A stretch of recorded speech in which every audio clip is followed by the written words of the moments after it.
Bom, sempre que eu vejo um encontro de líderes, pastores, pastoras, meu coração se enche de esperança. O mundo está muito fragmentado. O mundo está dividido. Ideologias, partidos, ambições. Mas a igreja de Cristo é uma só. Nós somos um só povo, nós somos um só rebanho, nós somos uma só família. Não há nada mais lindo no mundo do que a igreja de Cristo.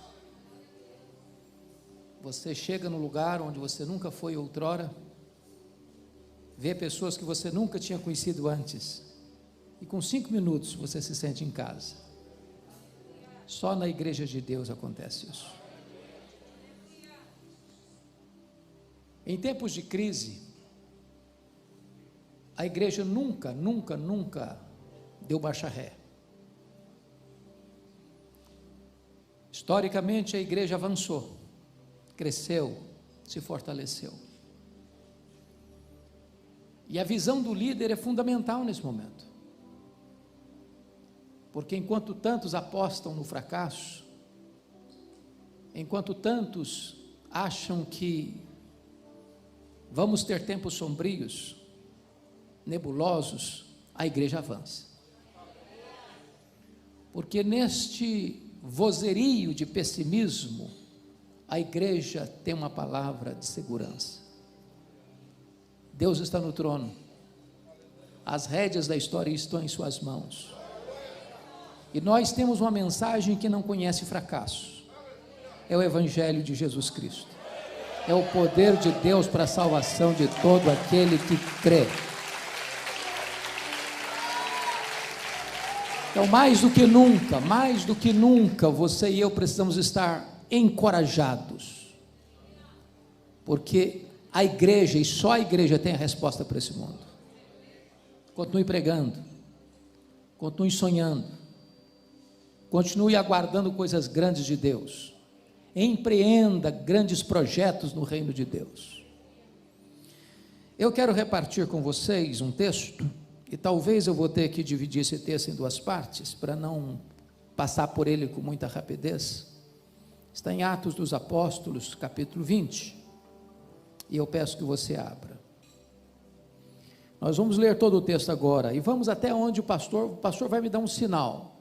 Levantou a mão, comandante manda, o soldado raso obedece. Então, e aí dá uma parada e retoma depois. Atos 20, a partir do verso 17.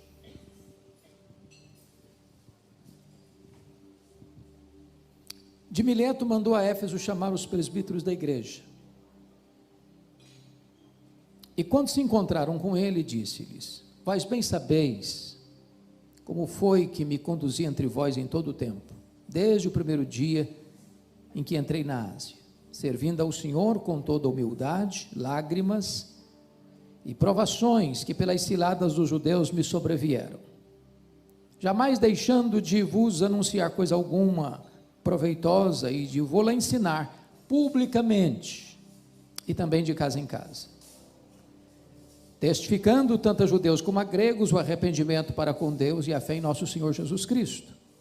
E agora, constrangido em meu espírito, vou para Jerusalém, não sabendo o que ali me acontecerá, senão que o Espírito Santo, de cidade em cidade, me assegura que me esperam cadeias e tribulações. Porém, em nada considero a vida preciosa para mim mesmo, contanto que complete a minha carreira e o ministério que recebi do Senhor Jesus, para testemunhar o evangelho da graça de Deus. Agora eu sei que todos vós, em cujo meio passei pregando o reino, não vereis mais o meu rosto. Portanto, eu vos protesto no dia de hoje, que estou limpo do sangue de todos, porque jamais deixei de vos anunciar todo o desígnio de Deus.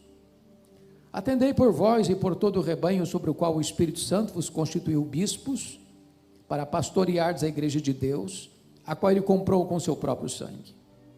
Eu sei que depois da minha partida, entre vós penetrarão lobos vorazes, que não pouparão o rebanho. e que dentre vós mesmos se levantarão homens falando coisas pervertidas para arrastar os discípulos atrás deles. Portanto, vigiai, lembrando-vos de que por 3 anos, noite e dia, não cessei de admoestar com lágrimas a cada um. Agora, pois, encomendo-vos ao Senhor e à palavra da sua graça, que tem poder para vos edificar e dar herança entre todos os que são santificados. De ninguém cobicei prata, nem ouro, nem vestes. Vós mesmos sabeis que estas mãos serviram para o que me era necessário, a mim, que aos que estavam comigo. Tenho-vos mostrado em tudo que, trabalhando assim, é mister socorrer os necessitados e recordar as palavras do próprio Senhor Jesus: mais bem-aventurado é dar que receber.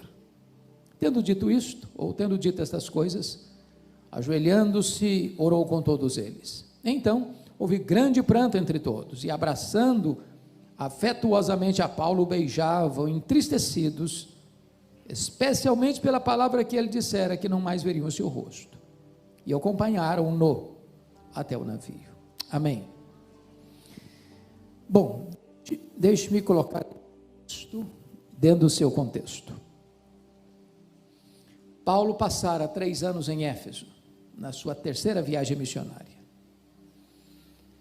Éfeso era a capital de uma província, a Ásia Menor. Na época, uma cidade metropolitana com mais de 300 mil habitantes, uma das maiores do mundo da época. Éfeso hospedava o templo da deusa Diana, 4 vezes maior do que o Partenon de Atenas, uma das 7 maravilhas do mundo antigo. A cidade de Éfeso era uma cidade fortemente ligada ao comércio, porque a rota do mundo passava por ali. Éfeso era uma cidade idólatra, porque o templo da deusa Diana, além de ser uma beleza raríssima, era também o principal produto do comércio dos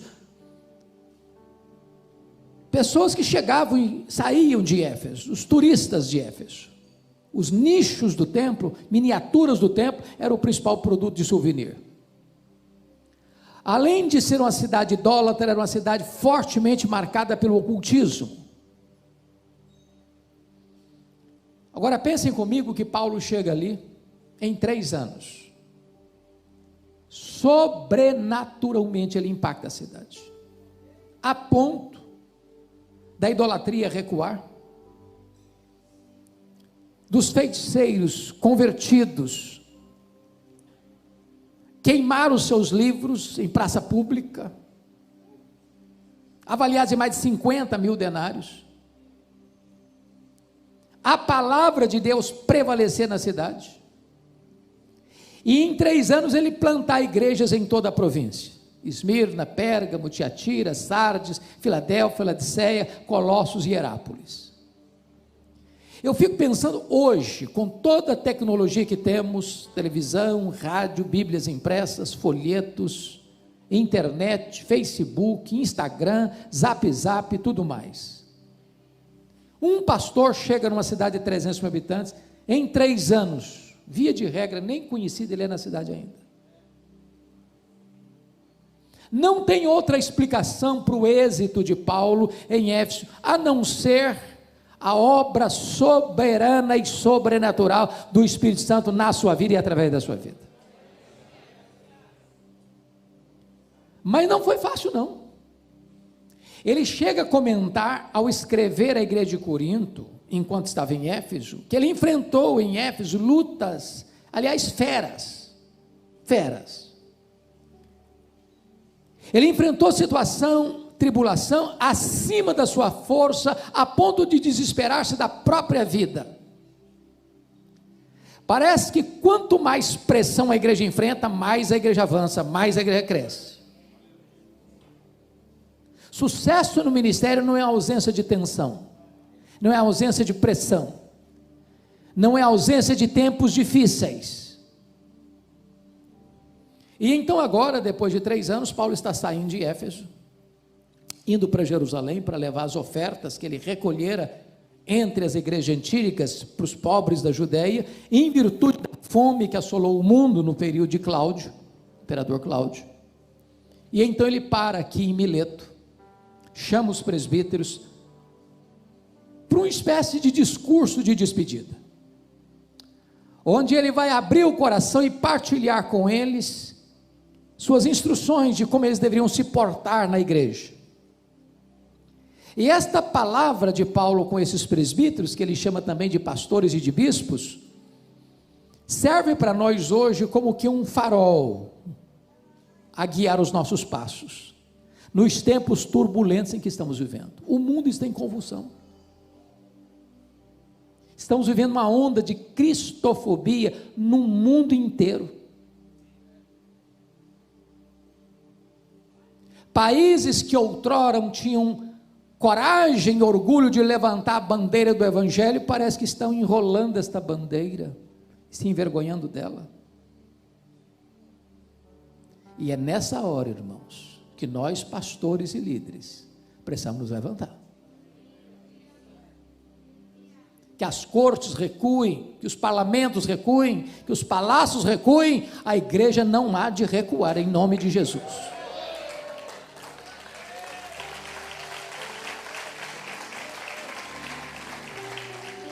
E neste encontro com os líderes da igreja, Paulo vai mostrar alguns compromissos que você e eu precisamos ter. Eu quero partilhar com vocês 7 compromissos que nós devemos assumir hoje. Já assumimos, mas precisamos renová-los. Primeiro compromisso do líder, confira comigo aí, versículo 19, é o nosso compromisso com Deus. Olha o verso 19: servindo ao Senhor com toda humildade, lágrimas e provações que pelas ciladas dos judeus me sobrevieram. A pergunta elementar, básica, mais essencial e não óbvia é: a quem estão servindo? Porque é possível que a gente entre para o ministério, realize o ministério com motivações equivocadas. Servimos a nós mesmos? Servimos a denominação? Servimos a igreja? Servimos a grupos da igreja? A famílias da igreja? A quem estamos servindo? Porque quem serve a Deus não depende de aplausos e nem se desencoraja com críticas. Quem serve a Deus não está atrás de holofotes. Quem serve a Deus não levanta monumentos a si mesmo. Quem serve a Deus não tem medo de perseguição. A quem estamos servindo? Porque se isso não estiver claro no nosso coração, irmãos, nós podemos até fazer uma grande obra, mas a motivação não é boa, não está certa. E vocês sabem disso, Deus está mais interessado em motivação do que em ação. O fato, entretanto, de nós estarmos a serviço de Deus, não significa que vamos ter vida fácil. Ele diz, pelo fato de estar servindo a Deus, ele tem que fazer isso com humildade, ele tem que fazer isso com lágrimas, ele enfrenta provações, ele enfrenta até ciladas. Há determinados problemas que você só enfrenta pelo fato de estar servindo a Deus, pelo fato de você não negociar princípios e valores. O mundo nunca vai nos aplaudir pelo fato de estarmos servindo a Deus, porque o mundo sempre odiou Jesus, e ele vai odiar Jesus em nós. É uma tolice da igreja pensar que se eu imitar o mundo, eu vou ganhar o mundo. Não, o mundo está farto dele mesmo. Você só pode impactar o mundo quando você é diferente dele. A quem estamos servindo? Que o nosso coração, como cantamos agora, tem tudo a ver com Ele, que o nosso coração seja totalmente dEle, porque dEle, por meio dEle, para Ele são todas as coisas.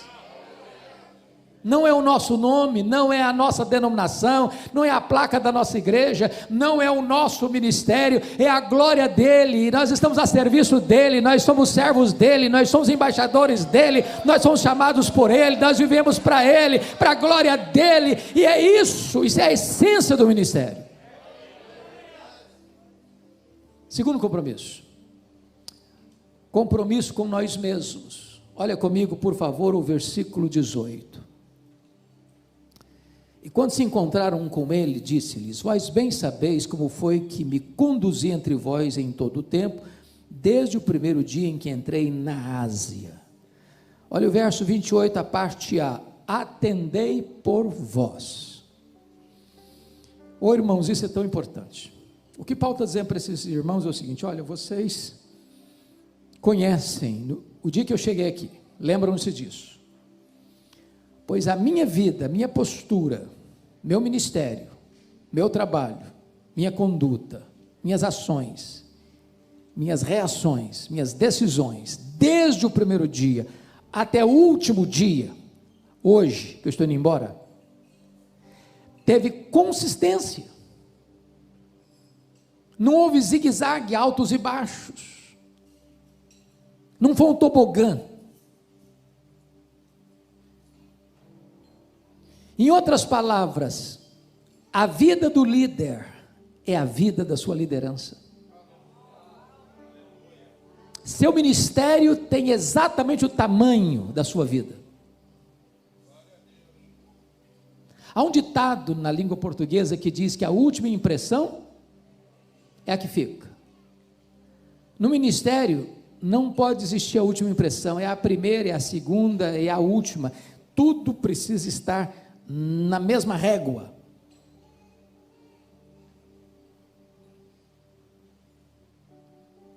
É claro que você e eu somos sujeitos a falhas, a erros, a pecados. É claro que Paulo também não está aqui defendendo o perfeccionismo, no sentido de que o líder não peca, o líder não transgride. Não, nós somos pecadores. Aliás, quanto mais santo você for, mais consciência de pecado você tem. As pessoas que mais choraram pelos seus pecados não foram as pessoas que mais pecaram, foram as pessoas que mais perto de Deus andaram. Paulo chega a dizer: eu sou o maior dos pecadores, eu sou o menor dos santos. Aliás, eu não sou nem digno de ser chamado apóstolo. Mas nós precisamos cuidar da nossa vida, do nosso coração, das nossas motivações. Por isso Paulo diz: atendei por vós. Talvez a ovelha mais difícil do rebanho é aquela que nós vemos diante do espelho.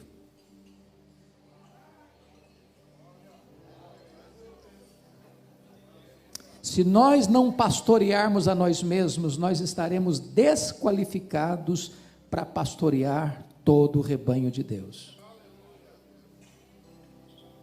Por quê? Porque os pecados, se a vida do líder é a vida da sua liderança, os pecados do líder são os mestres do pecado. Isso porque os pecados do líder são mais graves, são mais hipócritas e são mais danosos do que os pecados dos outros. Mais graves porque o líder peca contra o maior conhecimento. Mais hipócritas porque o líder denuncia o pecado em público e às vezes o pratica em secreto.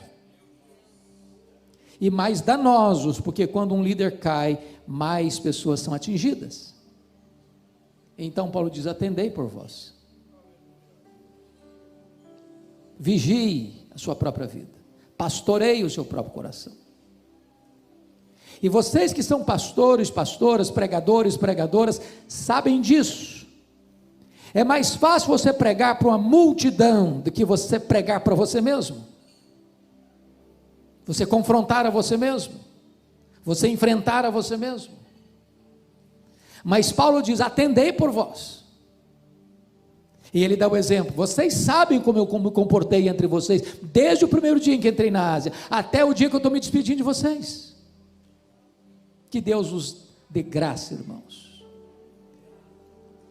para manter o fogo aceso no nosso coração, para manter o óleo fresco na nossa cabeça, e para manter as vestes alvas. Terceiro princípio: o compromisso do líder com a palavra de Deus. Chama a sua atenção para os versos 20 a 27, e eu não sei qual a versão que você está usando, mas na minha versão, a versão atualizada, no verso 20 há dois verbos, anunciar e ensinar. No verso 21 tem o verbo testificar no gerúndio. No verso 24 tem o verbo testemunhar. No verso 25 tem o verbo pregar no gerúndio. E no verso 27 tem o verbo anunciar. Obviamente, todos esses verbos estão relacionados com a palavra de Deus.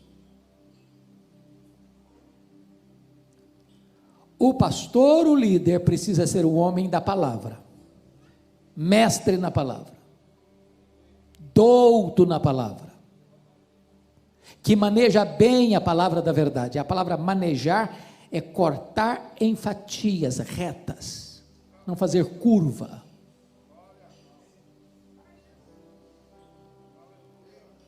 Você precisa comer a palavra, se alimentar da palavra, amar a palavra. Nas palavras de Paulo, a primeira carta de Timóteo, você precisa se afadigar na palavra.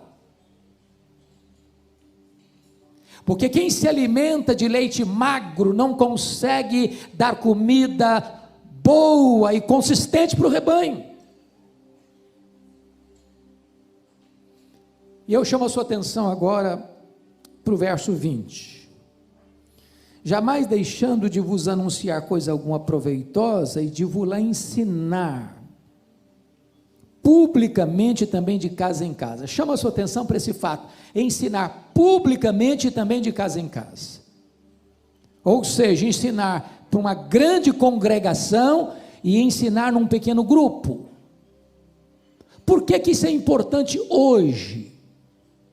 Para você não correr o risco de ser um pastor seletivo. O que é que eu quero dizer com isso? Cuidado para você não nutrir no coração a falsa ideia de que você é importante. Você não é importante, importante é a palavra.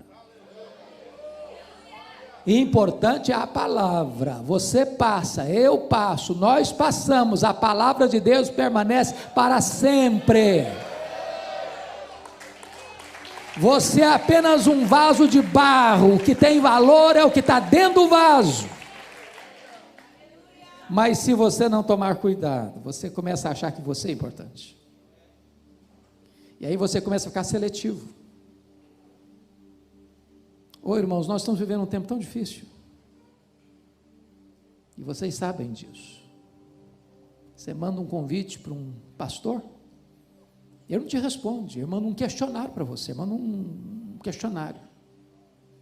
E lá no finalzinho, ele pergunta assim: quanto você intenta investir no meu ministério? Tudo aquilo antes do questionário só tem a ver com esse finalzinho aqui. Quanto você vai dar? Qual o cachê?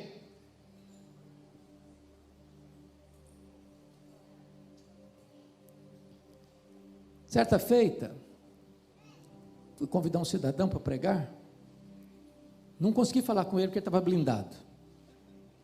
Tem pastor que está blindado. Com muito custo consegui falar com a secretária, e quando eu fiz o convite, ela disse assim: não, nosso pastor não prega mais em igreja, só prega em grandes encontros. Eu não me contive, disse: então, fala para o seu pastor que ele é mais importante do que Jesus, do que o apóstolo Paulo. Porque pelo que me consta, Paulo ensinava publicamente e também de casa em casa. Pelo que me consta, Jesus pregou os seus melhores sermões para uma pessoa só. Então cuidado, pastor, para você não achar que você é grande. E ao receber um convite de uma igreja pequena, ou de uma igreja de bairro, ou de uma congregação de chão batido, não, lá eu não vou, eu sou agora um cara muito importante, eu só vou em grandes igrejas ou em grandes congressos. Para com isso. Para com isso. Eu não estou dizendo que você não possa ser estratégico e responsável com a mordomia do seu tempo, estou dizendo isso não. O que estou lhe dizendo é para você vigiar o seu coração.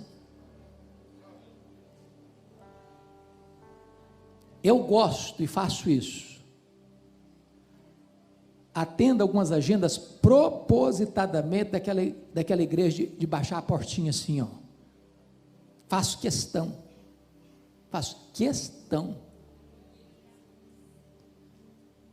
Para que você nunca passe essa ideia de que agora você é seletivo e só prega em grandes encontros, ensinando publicamente também de casa em casa. Mas outra coisa aqui, você tem uma igreja menor, uma congregação menor, não, eu vou chegar lá, vai ter 5, 10, 15, 20 pessoas, deixa eu fazer um estudozinho assim, meio sapecado mesmo, que tem pouca gente. Prepare-se, como se você fosse pregar numa grande cruzada, num estágio lotado, para pregar para 5, para 10, para 15, para 20 pessoas. Faça com excelência.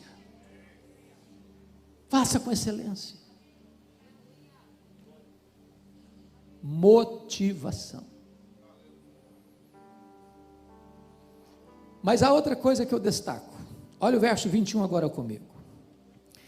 Testificando tanto a judeus como a gregos, o arrependimento para com Deus e a fé em nosso Senhor Jesus Cristo. Note você que no verso 20 ele estava ensinando. Mas no verso 21 ele está testificando arrependimento para com Deus e fé em nosso Senhor Jesus Cristo. Arrependimento para com Deus e fé em nosso Senhor Jesus Cristo são os dois elementos da conversão. O que você notou aqui? Paulo é um mestre, no verso 20, e Paulo é um evangelista, no verso 21. Mas qual a importância de frisar isso aqui agora? É porque, irmãos, nós estamos vivendo uma época em que a vasta maioria dos pastores que estão saindo dos seminários dizem assim: eu tenho o dom de mestre, mas não de evangelista. O cara não sabe o que é atravessar a rua, entrar na casa de uma pessoa e compartilhar Jesus. Ele é um bom evangelista do púlpito, faz um grande sermão, mas nunca entrou na casa de alguém, ou raramente vai e leva uma pessoa a Cristo. Na década de 80, uma frase ganhou o Brasil no mundo evangélico, alguns talvez se lembrem: ovelha gera ovelha, pastor não gera ovelha. Essa premissa é parcialmente verdadeira. Por ser apenas parcialmente verdadeira, ela é totalmente falsa. Preste bem atenção nisso. Não é verdade que pastor não gera ovelha, não é verdade. Pastor é um evangelista, sim. Pastor é um ganhador de alma, sim. Pastor não só ensina, pastor também testifica arrependimento para com Deus e fé em nosso Senhor Jesus Cristo, sim. Eu não sei a realidade da denominação dos irmãos todos que estão aqui, mas via de regra, as igrejas hoje estão querendo mais performance, e em muitos seminários hoje ninguém mais dá uma aula, vai para um seminário se não tem mestrado, outros exigem doutorado. Lá no passado, quando eu fiz seminário, e não foi tanto tempo assim, um pastor de igreja dava aula, talvez tinha de fato um pouco de limitação no conhecimento, mas botava fogo no coração da gente, Hoje o que acontece? O professor de um seminário é tempo integral, tem mestrado, doutorado, pós-doutorado, e aí ensina o pastor a ser um cara de gabinete. Ele é mestre, mas não é evangelista. Aí o cara tem doutorado, pós-doutorado e mais um porquê, e a igrejinha está desse tamanho e fica desse tamanho. Sabe por quê, filho? Quem não semeia não colhe. Não adianta. Tem hora que eu tomo alguns sustos na vida. Eu chego para pregar, aí o pastor é uma pessoa de conhecimento bastante limitado. Ele diz: eu estou aqui há 5 anos, já plantei 40 congregações, estamos aqui com 5 mil membros. Dá vontade de ajoelhar nos pés dele. Ele falou: meu irmão, me ensina aí. Ensina aí. Eu não estou com isso dizendo que você não deva ser um estudioso, não. Eu acho que nós estudamos pouco. Pelo menos para sermos obreiros aprovados. Mas eu estou dizendo para você que só você estudar, sem o poder do Espírito Santo, sem fogo no seu coração, sem amor pelas almas perdidas, sem você sair do conforto do ar-condicionado e numa cadeira almofadada, para ir gastar mais as solas dos seus sapatos, do que o assento dos seus bancos, não vai adiantar. Irmãos, o pastor é o exemplo. Se ele não é evangelista, ele não ensina o povo a evangelizar. Se ele não tem amor pelas almas, ele não ensina o povo a ter amor pelas almas. Se ele não tem paixão no coração por ver a igreja crescer, a igreja não vai crescer. A igreja é o espelho do pastor. As nossas ovelhas nos veem mais do que nos escutam. Agora notem mais. Quando chega no verso 27, ele diz assim: porque jamais deixei de vos anunciar todo o desígnio de Deus. Eu amo isso aqui, sabe por quê, irmãos? Porque hoje, às vezes, nós estamos pregando temas da nossa preferência. Nós até pregamos a palavra, mas não pregamos toda a palavra. Nós somos seletivos. E eu não vejo outra forma de você pregar todo o desígnio de Deus, desculpem dizer isso agora, sem você conhecer e talvez experimentar com grande entusiasmo o que significa pregação expositiva. Eu, quando vou pregar numa igreja, via de regra, eu chego à conclusão na leitura do texto. Irmãos, vamos abrir a Bíblia. Eu leio o texto. Aí, terminou de ler a Bíblia, o povo faz assim, ó. Qual a conclusão que você chegou? Esse povo, primeiro, não está acostumado com pregação expositiva. Segundo, esse povo não espera que eu vou trabalhar esse texto. Terceiro, esse povo está dizendo para mim o seguinte: olha, não importa o que o texto diz, eu quero saber o que o senhor tem para falar. Quer dizer uma coisa para você, filho: o pregador só tem um compromisso, é ler a Bíblia, é explicar a Bíblia e aplicar a Bíblia. Deus não tem nenhum compromisso com a palavra do pregador, Deus tem compromisso com a sua palavra. A promessa de que a palavra não volta vazia não é a palavra do pregador, não é a palavra de Deus. Então, fortemente eu encorajo você, meu amado, a estudar a Bíblia, a expor a Bíblia, a pregar a Bíblia, a entender a Bíblia e levar o seu povo a amar a Bíblia. Quando você terminar um sermão, ninguém vai ficar encantado com você, vai ficar admirado com a beleza, a riqueza da palavra de Deus.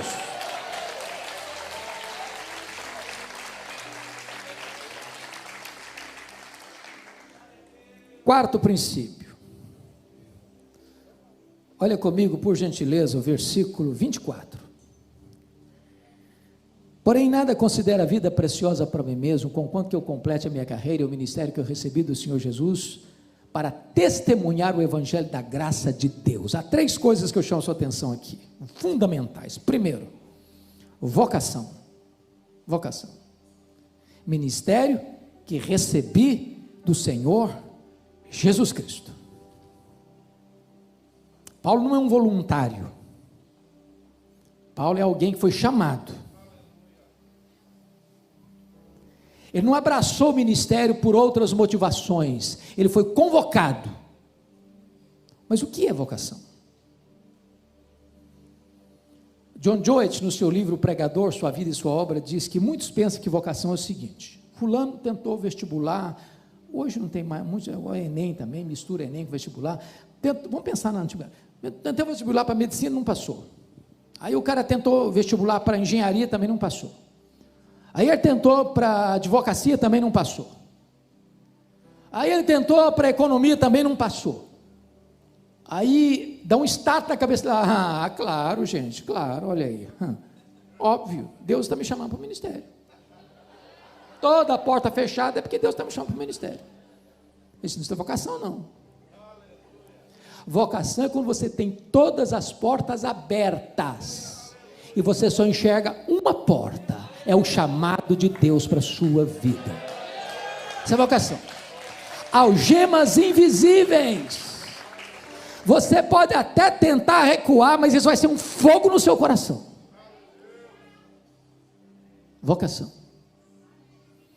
Ô irmãos, quantas pessoas estão no ministério sem brilho nos olhos? Meu Deus, que loucura! Um dia eu estava numa reunião de liderança de pastores, de avaliação do trabalho do ano, e peguei o relatório de um pastor, e eu fiquei pasmo. Ele fez 35 visitas no ano.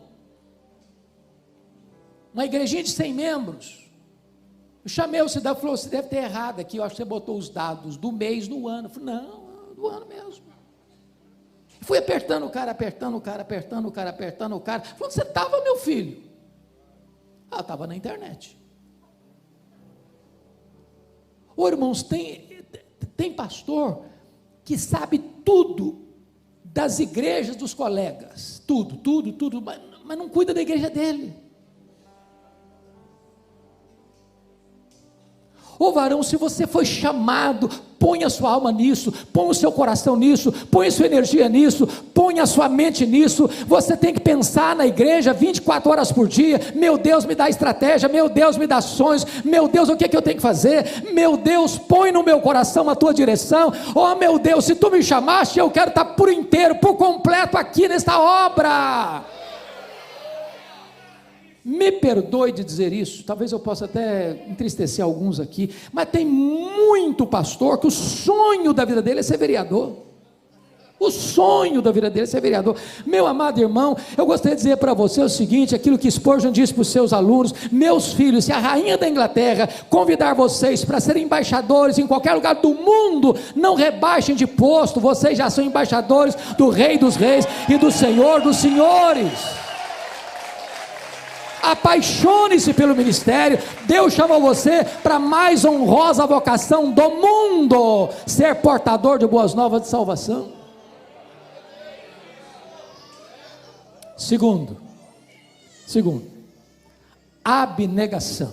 Olha o versículo 24 de novo. Em nada considero a vida preciosa para mim mesmo. Por que ele está dizendo isso? Ele está dizendo isso porque enquanto ele estava indo para Jerusalém, levando muitas ofertas, era tanto dinheiro, que até o rei ficou interessado um pouco nessa grana. Tanto dinheiro, que alguém podia dizer: bom, esse povo vai fazer uma festa para Paulo em Jerusalém. E ele está dizendo: o Espírito Santo está me assegurando de cidade em cidade, que o que eu vou enfrentar pela frente são cadeias e tribulações. Eu estou levando dinheiro, oferta, ajuda, socorro para eles, mas em resposta, o que o Espírito Santo está me garantindo aqui é que vou ser preso. Talvez se fosse hoje, bom, eu não vou lá não, eu vou mandar uma comitiva levar o dinheiro, não vou lá nada, para que eu vou para lá? Estão querendo me prender? Mas não vou. É nessa conjuntura que ele diz: mas em nada considero a vida preciosa para mim mesmo. Irmãos, o ministério tem muitas alegrias. Se eu tivesse 10 vidas, eu queria ser pastor em todas elas. Mas não tem ministério sem luta, não. Se você quer viver uma vida mansa e tranquila, então desista do ministério. Tem luta sim. Quem está procurando ministério para ter segurança econômica, status social, prestígio, desista. Ministério é para gente abnegada, Para gente que diz que não importa o que vai acontecer comigo, eu quero ser pastor. Não importa o que vai acontecer comigo, eu quero continuar pregando. Não importa se problemas vêm, se a tempestade chega, se a perseguição vem, se as pessoas vão lutar contra mim, se vão falar mal de mim. Não importa o que vai acontecer comigo pela frente, eu quero estar comprometido com esta vocação. A terceira coisa nesse versículo aí, e a gente dá o break que o pastor pediu. Pode seguir, pastor? Então vamos seguir. Vamos seguir. Tá. Terceiro ponto. Paixão. Vocação, abnegação, paixão. Em nada considero a vida preciosa para mim mesmo, conquanto que eu complete minha carreira e o ministério que eu recebi do Senhor Jesus para testemunhar o evangelho da graça de Deus. Oh, amados irmãos, que coisa preciosa é você testemunhar o evangelho da graça de Deus. Sabe por quê? Você tem a garantia de que você não vai fracassar. Nenhum empresário tem garantia de que não vai fracassar. Nenhum comerciante tem garantia de que não vai fracassar. Mas você tem garantia de que você vai ter êxito. Porque este evangelho é o poder de Deus para a salvação de todo aquele que crê. Um dos exemplos para mim mais fantásticos é o que Paulo dá na carta aos Filipenses, quando ele está encerrando a carta no capítulo 4, verso 22, ele diz assim: todos os santos vos saúdam, especialmente os da casa de César. O que era a casa de César? Era um antro de corrupção, de traição, de prostituição, de violência, onde tinha harém de homens e de mulheres, onde os soldados eram treinados para matar crianças, velhos, grávidas. Era um lugar onde tinha os banhos públicos com muita promiscuidade. Era um lugar onde tinha altares aos muitos deuses. Um lugar que não tinha adjetivos para defini-lo, porque se Roma era a cloaca do mundo, não tinha adjetivo para caracterizar a casa de César. Eu estou falando de César aqui, é o Nero, aquele que mandou matar sua mãe, aquele que mandou crucificar os crentes, aquele que mandou queimar os crentes em praça pública, aquele que era louco a ponto de matar membros da sua família. E aí Paulo podia chegar lá e falar: não, isso aqui é jogar pérola aos porcos. E num lugar tão terrível quanto este, ele prega a palavra mesmo algemado, e conversões, e conversões, e conversões, e conversões, e conversões, e conversões. Se você pregar a palavra de Deus num prostíbulo, vai ter conversão lá. Se você pregar a palavra de Deus numa boca de fumo, vai ter conversão lá. Se você pregar a palavra de Deus num bar cheio de bêbados, vai ter conversão lá, porque a palavra de Deus é poderosa.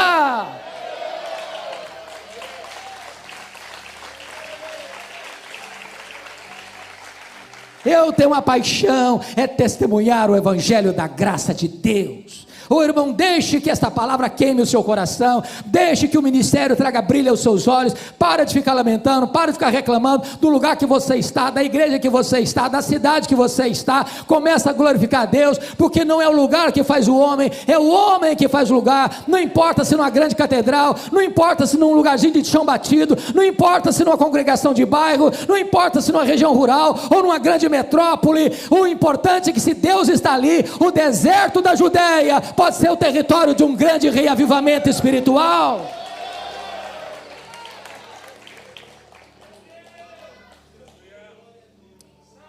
Quinto compromisso. Olha comigo, por favor, o versículo 28 a 30. Atendei por vós e por todo o rebanho sobre o qual o Espírito Santo vos constituiu bispos, para pastoreardes a igreja de Deus, a qual ele comprou com seu próprio sangue.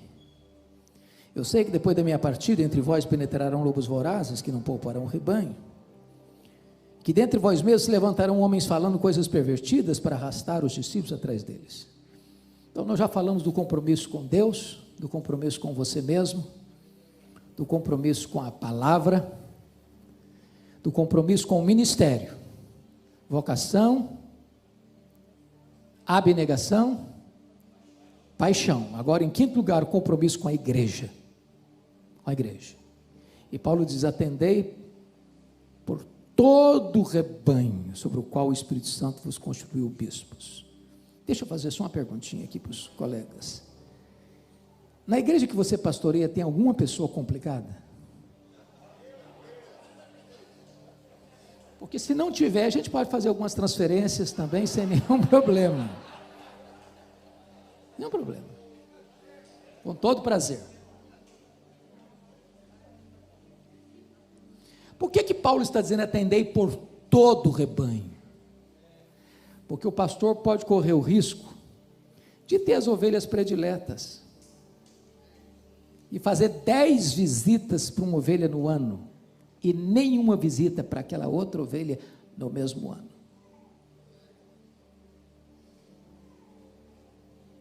Há ovelhas que mordem o pastor, que escoiceiam o pastor, que abalou o pastor. E Paulo diz: atendei por todo o rebanho. Nas palavras de um pastor mais experiente, quando Deus permite isso, você lixa grossa, para dar uma limpada na gente, para botar a gente no nosso devido lugar, para você não achar que você está com uma bola cheia demais, vira um balão de vaidade. Atendei por todo o rebanho.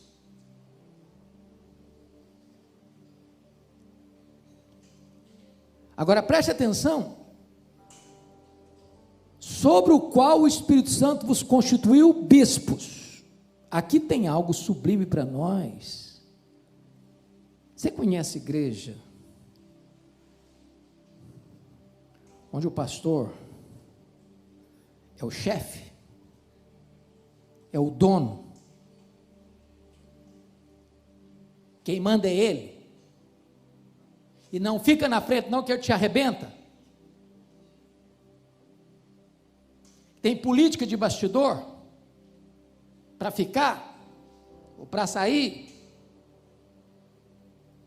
O que Paulo está dizendo é o seguinte: ou você entende que é o Espírito Santo quem te colocou ali, ou então você está fora do lugar. Não precisa de política de bastidor, nem precisa e nem deve. Quem comanda a igreja é Jesus. Quem dirige a igreja é o Espírito Santo. A igreja só tem um cabeça, só tem um dono. E o dono da igreja tem marcas nas suas mãos. Eu nunca esqueço uma cena, há alguns anos, com o pastor Aguiar Valvassouras, pastor da igreja Nazareno de Campinas. Eu estava no carro com ele, ele dirigindo, eu aqui do lado, o carona, e um pastor jovem atrás. O pastor jovem começou a contar do seu trabalho, da sua igreja, do seu ministério, e durante alguns minutos eu falei: a minha igreja, estava sendo repetido com exaustão. Lá pelas tantas, o pastor Valvassouras fez um gesto que me marcou. Tirou a mão direita do volante, botou a mão para trás assim, e disse: bota a sua mão aqui, filho. Aí o pastor botou a mão na mão do pastor, o pastor deu uma alisada na mão e disse assim: eu não estou vendo marcas de cravos nas suas mãos. Não só fala mais nada não, eu queria morrer.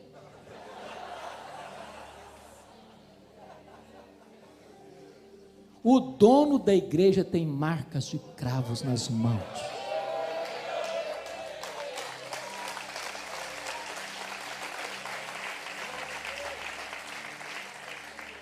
Ô irmãos, como isso é bonito, porque se você sabe que é o Espírito Santo quem botou você ali, você enfrenta a luta, você enfrenta a oposição, você enfrenta a perseguição, você enfrenta a traição, você vai para frente, você é um leão. Agora, não queira botar o homem na frente, não queira fazer política de bastidor, não, porque vai dar tudo errado. Tudo errado. E ele prossegue e diz assim: o Espírito Santo vos constituiu bispos para pastoreardes a igreja de Deus. De quem que é a igreja? De Deus. A igreja não é sua, nem minha, nem nossa. Nós podemos e usamos apropriadamente minha igreja, como Paulo diz, o meu evangelho. Mas é óbvio, quando você diz a minha igreja, você não está dizendo que a igreja é sua, propriedade sua, porque hoje, irmãos, é um negócio esquisito. Tem gente vendendo a igreja, porteira fechada. O cara vende o templo, vende os membros, porteira fechada. Como se a igreja fosse uma empresa particular. Igreja de Deus. Quanto custou essa igreja para ele? Que ele comprou com o seu próprio sangue, porque o sangue do seu filho é o seu próprio sangue. Quando você compreende isso, amado, você começa a entender então qual o seu valor. Você está cuidando do alheio, você está cuidando daquilo que não é seu, você está cuidando daquilo que é de Deus. Você é um mordomo, você é um servo, você não é o chefe. O chefe é outro. O chefe está sentado no trono, e o chefe tem marcas de cravos nas suas mãos.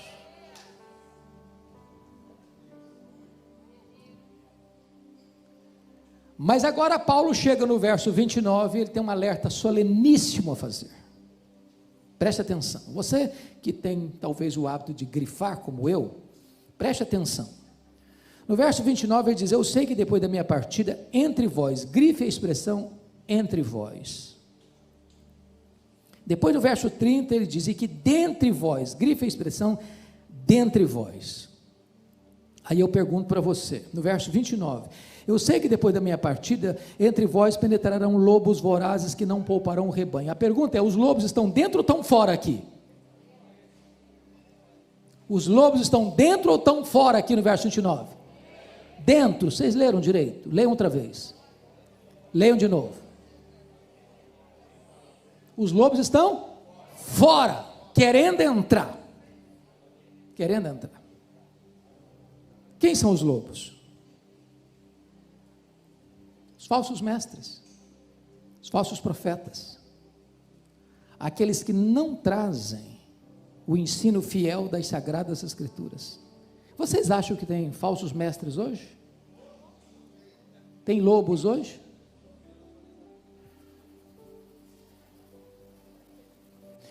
O que Paulo está alertando a você e a mim hoje aqui? Meu amado, você que é pastor, por favor, escute o que eu vou lhes dizer. Por favor, nunca convide alguém para estar no púlpito da igreja que Deus lhe confiou, se você não sabe quem é essa pessoa.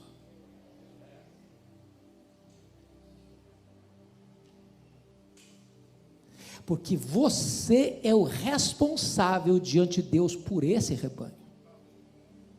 Nós vivemos dias complicados, de muitos itinerantes, e talvez você, meu amado pastor, deve passar por isso. O cara está passando, fulano, dia tal, estou passando na sua região, hein? Você não quer que eu pregue aí não? Gente, desculpe se alguém faz isso, desculpe, mas não é uma boa atitude, se oferecer.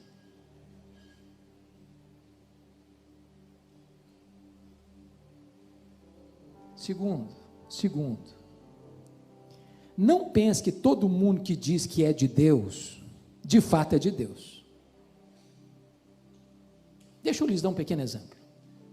Um dia eu estava em Vitória pregando, culto dominical, entra uma mulher muito bem vestida, bem trajada, com um pequeno séquito, com um pequeno grupo atrás dela. Sentou no terceiro, quarto banco, não me lembro direito, mas não sei como essa mulher mandou um bilhete para mim no púlpito, enquanto eu pregava. Terminei de pregar, abri o bilhete, e ela disse assim no bilhete: o Espírito Santo me mandou aqui hoje, e eu quero que o senhor me dê a palavra, porque tem uma mensagem para esta igreja, da parte de Deus. Bom, peguei o bilhete, li o bilhete, dobrei o bilhete, botei no bolso, terminei a mensagem, impetrei a bênção. Fui lá para a porta da igreja abraçar os crentes. Essa mulher, cuspindo fogo, chegou e botou o dedo no meu nariz e disse: o senhor impediu que o Espírito Santo falasse à igreja hoje? E eu respondi para ela: o Espírito Santo falou, a senhora que não ouviu. Eu preguei a palavra de Deus aqui hoje. Eu não sei quem é a senhora, não sei de onde a senhora vem, não sei no que a senhora crê, mas pela sua petulância, eu sei que Deus não tinha uma palavra de Deus através da senhora para aqui não. Essa mulher fez um estrago na vida de muitas igrejas em Vitória.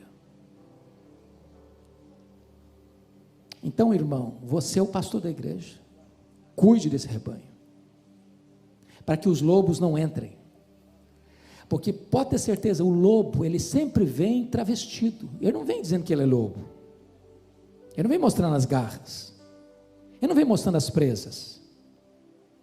Os falsos mestres, via de regra, são muito amáveis no trato, são muito bonitos na fala, eles enredam com o discurso. Cuidado do rebanho de Deus, proteja o rebanho de Deus. Deus colocou você ali como um vigilante das ovelhas, porque ovelha, é muito curiosa essa imagem da ovelha. A ovelha é um animal inseguro, míope, teimoso, e não sabe se proteger, não sabe correr, se cai num buraco não sabe se levantar sozinha. Ou você protege a ovelha, ou ela não tem capacidade de enfrentar o lobo. Mas termino agora então esse período com o versículo 29, olha aí comigo. Eu sei que depois da minha partida entre vós penetrarão lobos vorazes que não pouparão o rebanho. A expressão aí agora é dentre vós. Eu pergunto, o lobo está dentro ou está fora aqui? Está dentro, travestido, enrustido, disfarçado, querendo se levantar e se manifestar para fazer o quê? Para arrastar os discípulos atrás de quem? Atrás deles mesmos. Eles não formam discípulos para Jesus, eles formam discípulos para eles. Porque há dois tipos de grupo que gostam de ovelhas: é pastor para cuidar e lobo para devorar. Quantos de nós conhecemos história de pessoas se levantar de dentro da igreja para fazer um levante, um motim, e arranca pessoas, levam atrás deles mesmos? Cabe ao pastor, cabe à liderança da igreja cuidar disso, para que essas pessoas que estão ali, disfarçadas de ovelhas, mas não são ovelhas, não levem esse rebanho para o sacrifício. Deus nos constituiu não apenas como pastores, mas também como vigilantes das ovelhas que Ele nos confiou. As ovelhas não são nossas, as ovelhas são de Cristo, o bom pastor. Que Deus nos ajude.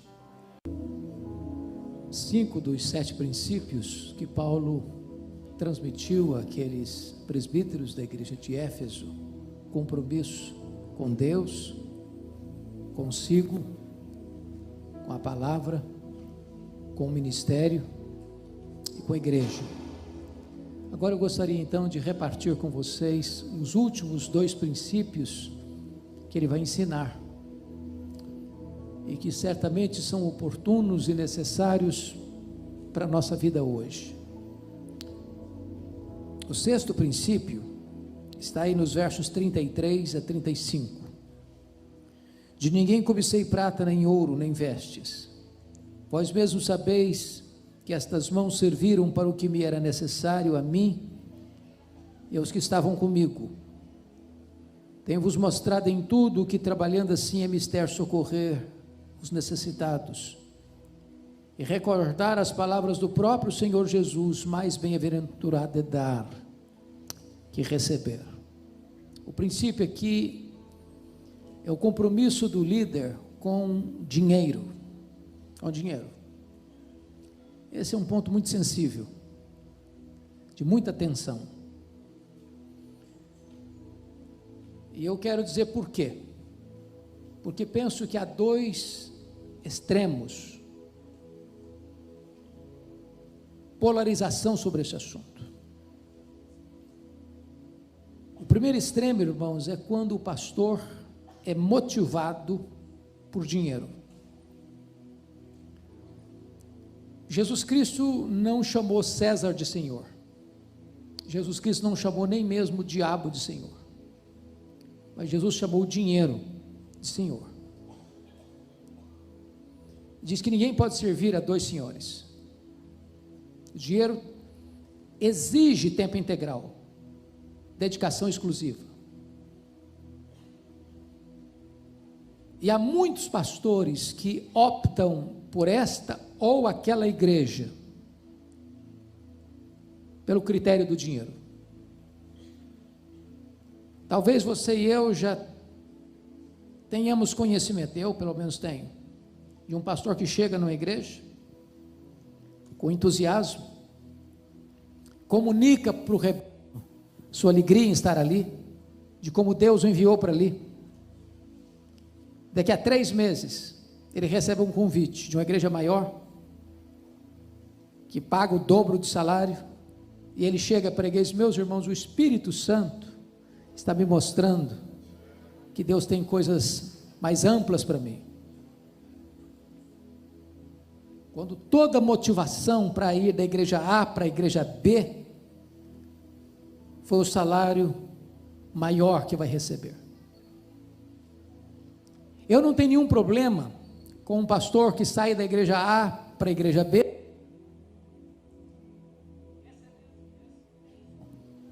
recebendo um salário maior na igreja B do que na igreja H.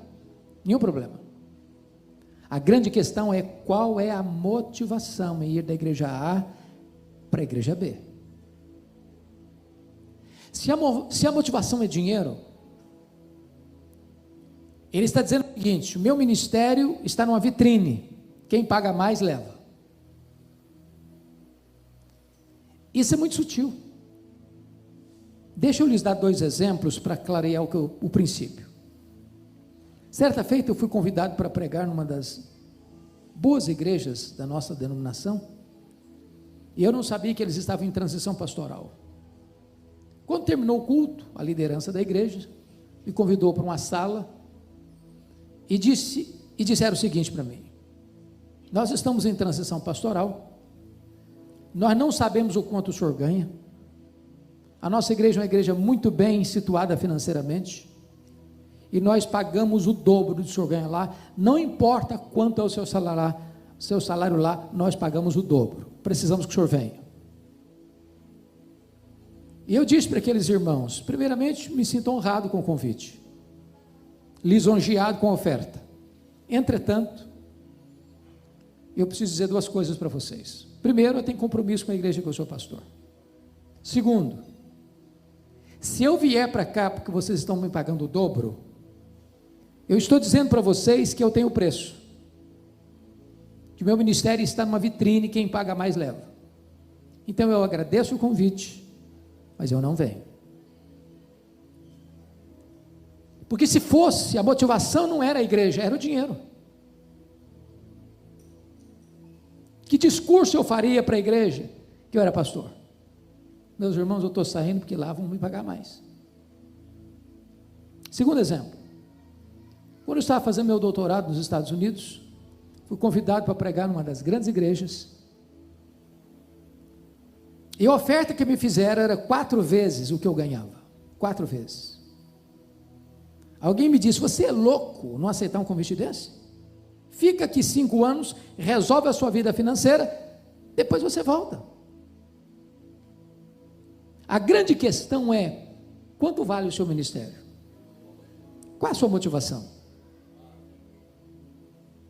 Ele disse: muito obrigado, mas eu não venho.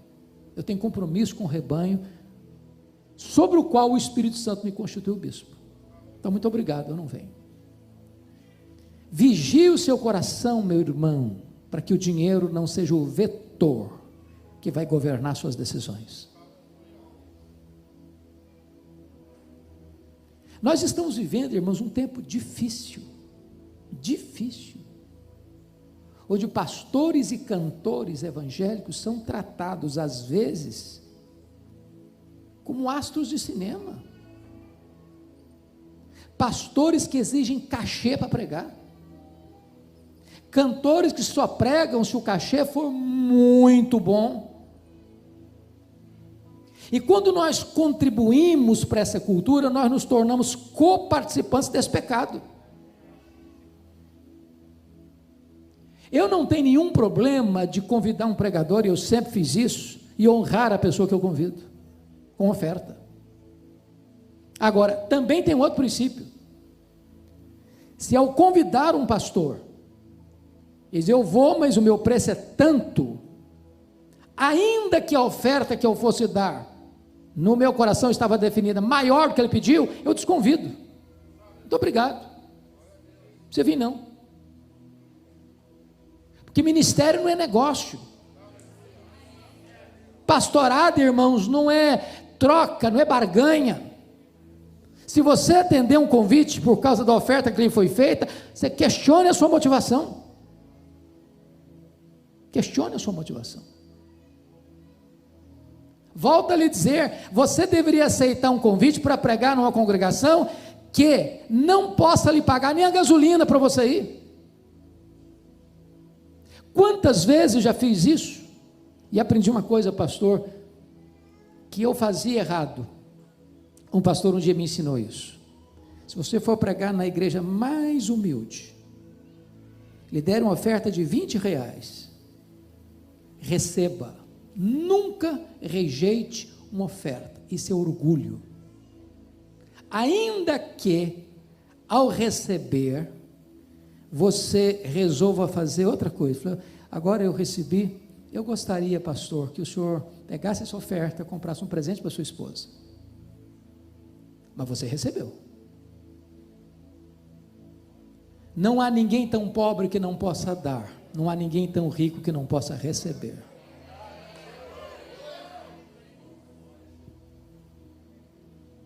Agora, nós não podemos contribuir com essa tendência, irmãos, de receber cachê, pregar por cachê, cantar por cachê. Não podemos fazer do ministério um negócio. O lucro não pode ser o vetor do nosso ministério.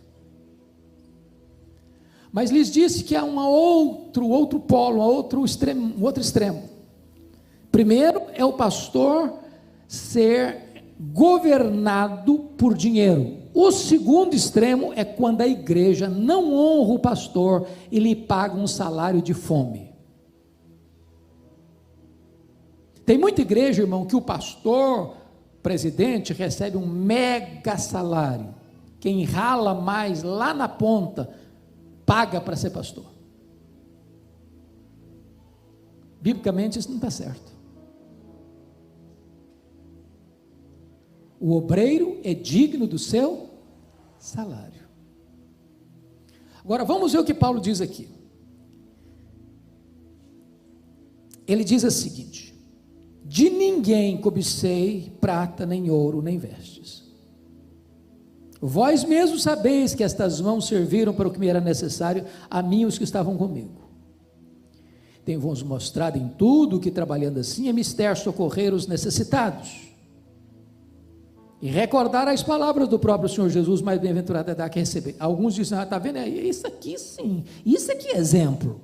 Paulo trabalhou, foi pastor, e não recebeu salário, e ainda ajudou as pessoas ainda. Esse aí sim. Calma. Paulo não está tratando de salário pastoral aqui.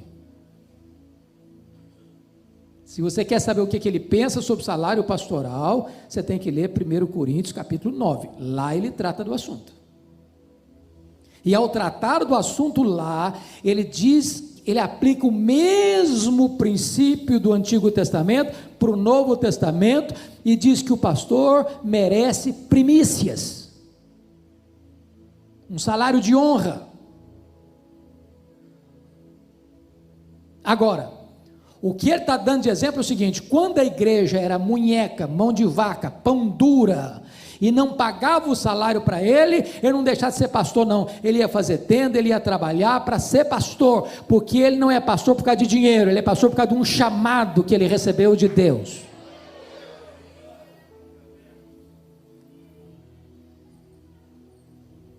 Então, se eu estou falando para um líder de igreja aqui hoje, que define o salário pastoral da igreja, Meu irmão, não permita que o seu pastor tenha um salário de fome.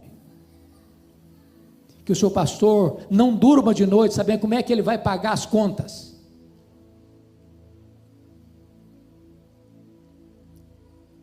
Deixa eu lhes dar um exemplo bíblico.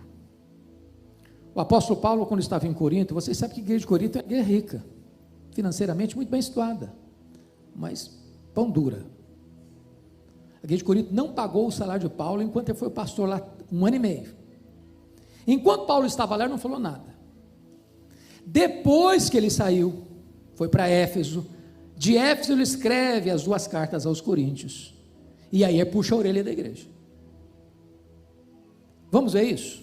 Abra sua Bíblia aí comigo em 2 Coríntios. 2 Coríntios.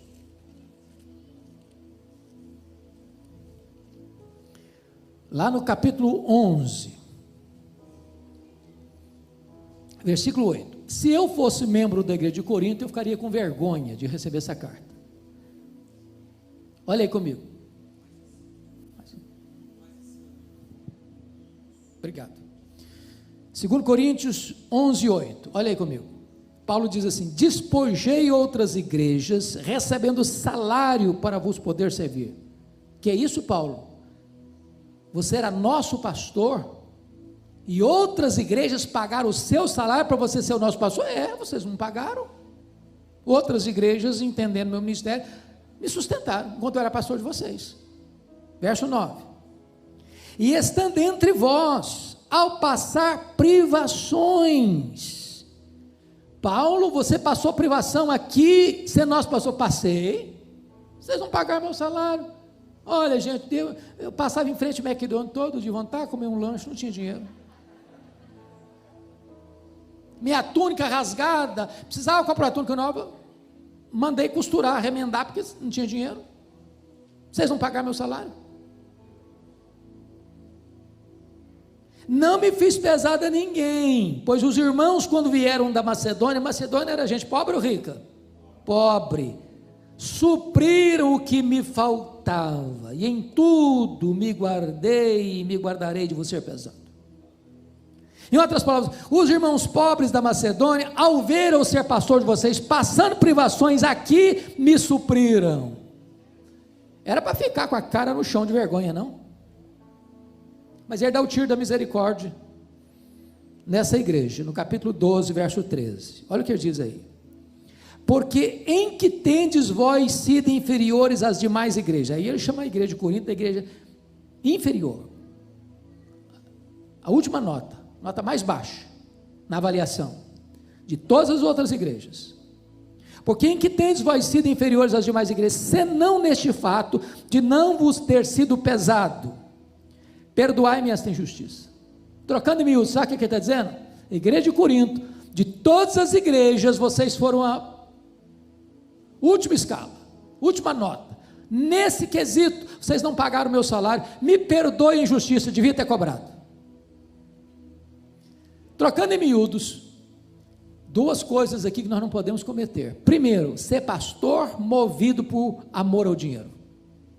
Segundo, a igreja que tendo condições de pagar um salário digno para o seu pastor, fecha a mão para o seu pastor e deixa o seu pastor passar privações e necessidades. Honre o seu pastor, cuide do seu pastor. Mas se você chegar numa situação onde falta provisão, vá trabalhar e continue sendo pastor. Agora Paulo está nos ensinando outra lição aqui, versículo 35, volta lá para Atos, por favor. Isso é tão importante, irmão, mas tão importante. Ele diz o seguinte: tenho-vos mostrado em tudo, que trabalhando assim é mister socorrer os necessitados e recordar as palavras do próprio Senhor Jesus, mais bem-aventurado é dar que receber. O pastor precisa ser um exemplo de generosidade. Igreja generosa aprende com um pastor generoso. Na hora de entregar o dízimo, o pastor é o primeiro aí no gasofilácio. Vamos fazer uma oferta aqui para ajudar os pobres, o pastor é o primeiro a chegar no gasofilácio. Não adianta só pregar, tem que dar exemplo.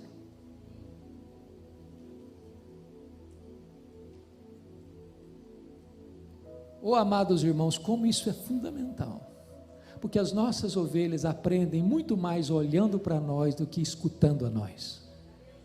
Generosidade é a alegria de dar. Não estou falando de barganha não, porque tem muita gente hoje que dá com motivação errada. Se você der 900, você vai receber 10 mil. Bom, se a minha motivação é de receber 10 mil porque eu dou 1.000, minha motivação é dinheiro. Eu dou para a glória de Deus, eu dou para socorrer o necessitado. Eu sei que Deus é o Deus que retribui. Deus não fica em dívida com ninguém. Quem ajuda o pobre, diz Provérbios, empresta a Deus. A alma generosa prosperará. Aquele que retém mais do que é lícito, vaza pelos dedos, é pura perda. Se você é generoso, Deus certamente vai multiplicar a sua sementeira, mas cuidado com a motivação. Deus está mais interessado em motivação do que em ação. Então, o líder precisa saber muito bem como é que ele cuida de dinheiro. Quer ver uma coisa muito simples? Desculpe dizer isso. Pastor, não cuide de finanças da igreja, sobretudo se você estiver sozinho. Mas eu sou honesto. Claro que você é honesto, mas a Bíblia diz que você tem que fugir da aparência do mal. Quando Paulo levantou aquela grande oferta entre as igrejas antigas para mandar para Jerusalém, perceba isso, ele não levou a grana não, não. Ele nomeou uma comissão para levar. Isso é transparência, isso é cuidado, isso é prevenção. Então, pastor, cuidado com dinheiro, cuidado com dinheiro. Não faça obra por amor ao dinheiro. E igreja, cuide do seu pastor, dando a ele um salário digno. Mas o último princípio, sétimo princípio, veja comigo, por gentileza, versos 36 a 38. Tendo dito estas coisas, ajoelhando-se, orou com todos eles. Então o grande pranto entre todos, e abraçando afetuosamente a Paulo, o beijavam, entristecidos especialmente pela palavra que ele dissera, que não mais veria o seu rosto, e acompanharam-no até o navio. É a relação do pastor com a afetividade. Bom, Paulo estava em Éfeso há 3 anos. É claro que ele não chegou hoje e já nomeou presbíteros. Claro, ele plantou a igreja, relacionou-se com aqueles irmãos, discipulou aqueles irmãos. Depois eles foram eleitos presbíteros. Então tinha menos de 3 anos que Paulo se relacionava com eles. Tempo suficiente para eles criarem um relacionamento tão bonito, tão profundo, tão leal, que quando Paulo está se despedindo deles, num lugar público, eles se abraçam, eles se beijam, eles choram, demonstram afeto. Irmãos amados, eu tenho percorrido o Brasil, tenho pregado em igrejas ultra-ortodoxas, que se uma mosca voar, você escuta o barulho, e igrejas ultra-pentecostais, onde você tem que pedir calma, calma, calma.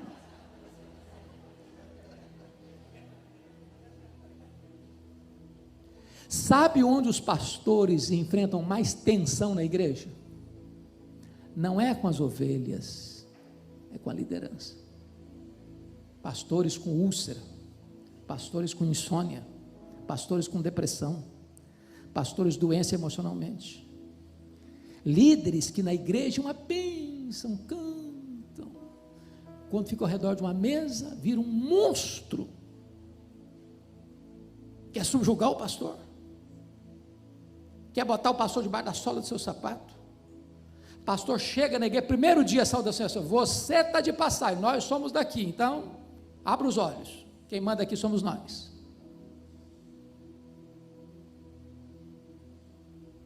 Seus líderes precisam ser os seus amigos mais achegados. Eu estava pregando um congresso de pastor certa feita em Águas de Lindóia, e eu fiz uma pergunta, e a pergunta que eu fiz aos pastores foi essa: qual foi a última vez que você beijou os seus presbíteros, seja presbítero, diácono, seu líder da sua igreja? Houve um silêncio sepulcral na sala, ninguém levantou a mão. Tomei um susto, até que um mais corajoso levantou no fundo da sala e respondeu assim: beijar não beijei não, mas vontade de morder eu tive algumas vezes.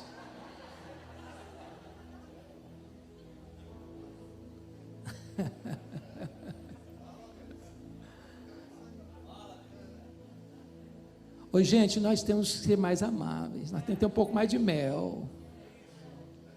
Mais de mel. Eu tomei um susto, pastor Fred, no dia que eu fui ordenado. Fui ordenado no dia 17 de janeiro de 1981, aliás, de 82, em Bragança Paulista. Terminei de ser ordenado ao Sagrado Ministério, todo animado, chega um presbítero, muito querido, para me dar um conselho. Ele disse assim: olha, você é jovem, você é solteiro ainda, então quando você estiver cumprimentando as pessoas, e chegar uma mulher, estica bem o braço, estabeleça o limite. Eu tomei um susto. Eu disse: meu irmão, primeiro conselho que estou recebendo, sinto muito, mas não posso obedecer, por duas razões. Primeiro, porque eu acho que a Bíblia não me ensina isso. Segundo, porque eu não sou assim, eu abraço até poste no meio da rua. Não dá para mim esse trem, não. Agora, o que eu vou prometer ao senhor é o seguinte: eu quero abraçar a criança, a adolescente, a jovem mais bonita da igreja, a senhora e a vovozinha de 90 anos do mesmo jeito.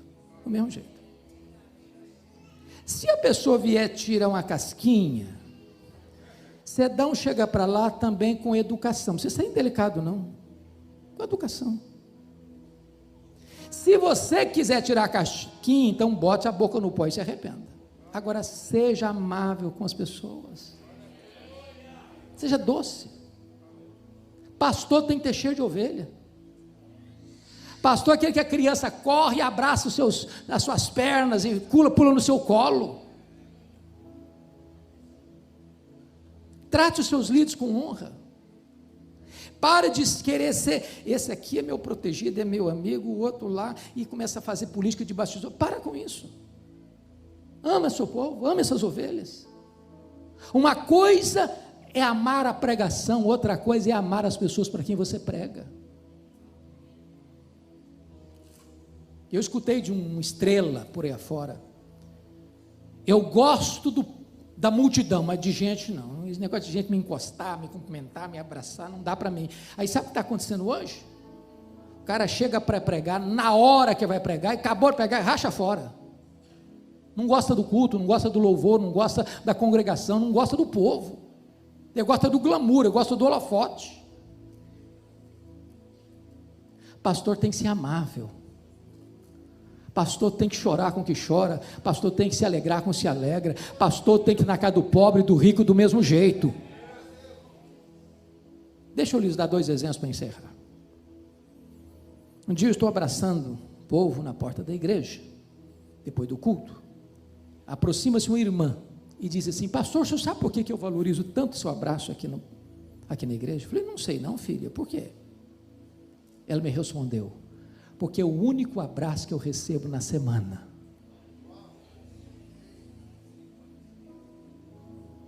Tem hora que as pessoas precisam na igreja, não é de escutar um sermão, não é de receber um abraço, saber que ela é gente, que ela é amada, que ela é importante, que ela tem valor.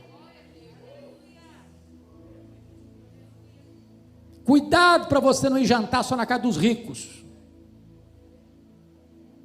Vai jantar na casa daquele irmãozinho que bota salame na mesa, e aquele salame tem muito mais valor do que uma picanha maturada.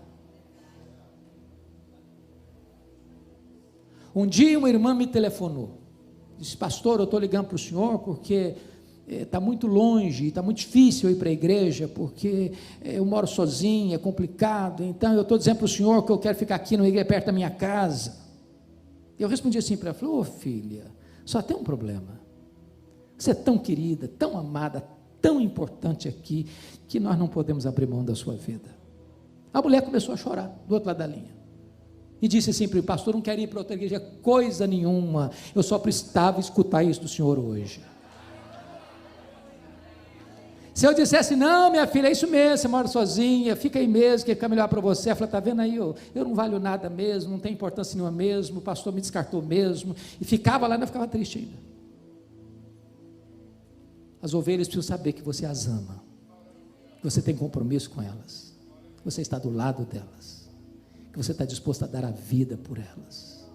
Pastor precisa ter coração franqueado para Deus e para as ovelhas de Deus. Que Deus nos ajude.